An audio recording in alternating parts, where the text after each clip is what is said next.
If you're a B4X developer, you know just how powerful the standard libraries are. But what happens when you hit a wall, when you need that one specific feature that just isn't there? Well, today, we're going to break through that wall and unlock the full native power of the operating system itself. So, here's the game plan. We'll start with why we even need to go beyond the standard library, then I'll introduce you to your new best friend, JavaObject. After that, we'll dive into some really practical examples from UI tweaks to system data. We'll even look at the iOS version, NativeObject, before I hand the keys over to you. All right, first up, let's talk about a problem I know everyone's faced. You hit that point where the built-in tools just don't cut it. You have a very specific need, and the standard library kind of just shrugs. That's when you know you need to go a little deeper. You know the feeling, right? You're deep into your UI design and you think, man, if I could just tweak this one little thing, but there's no property for it anywhere in the list. That exact frustration is what we're here to solve today. So what's the solution? Meet your key to the native world, JavaObject. Think of it like a direct bridge, a hotline, connecting your B4X code straight to the native Java and Android APIs that are running right underneath everything.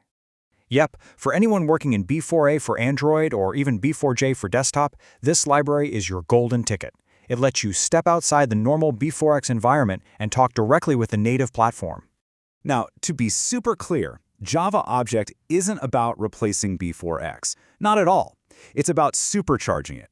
It's a tool that basically wraps any object, giving you access to all its native methods and fields, even the ones that are hidden. And that's a huge deal, because it means you don't have to wait for a library update to add one small but crucial feature. You can just do it yourself. Okay, enough theory, right? Let's see some of this practical magic in action. We'll start with something we all do, fine-tuning our user interface elements. We'll kick things off with a simple, standard label. You look at the properties, you've got the basics. Name, size, position.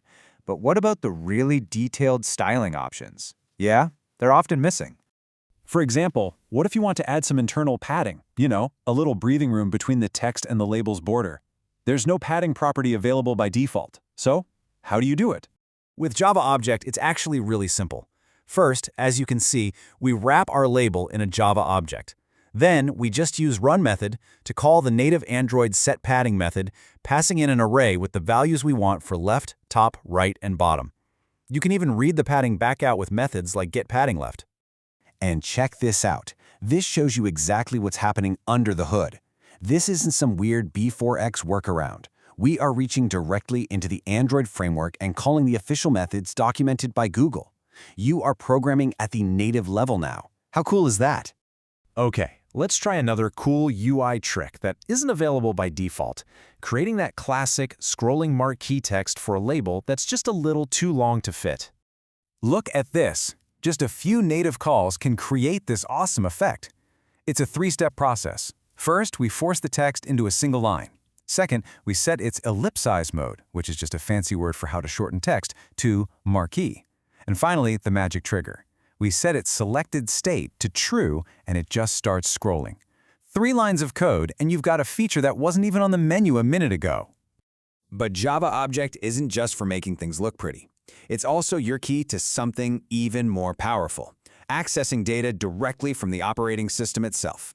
For instance, let's say you need the screen's exact DPI, dots per inch, to handle different screen sizes. You could make a series of separate calls, like you see there in the long way box, or, and this is the really elegant part, you can chain those calls into a single clean line of code, just like the short way shows. It's way more powerful and so much more efficient. So we've been focused on Android and Java, but what about all you iOS developers? Well, the B4I world is not left out in the cold. For iOS, you have a key to a different but just as powerful room, NativeObject. The whole concept is identical, it's just tailored for the iOS ecosystem. When you're building with B4I, you'll use the NativeObject library to reach right into those underlying Objective-C and Swift frameworks. Honestly, the source material puts it perfectly. If you understand how JavaObject wraps an object to get to its native methods, you already understand NativeObject. It's really that simple. And here's a perfect example. On iOS, a lot of visual properties are stored in a view's layer.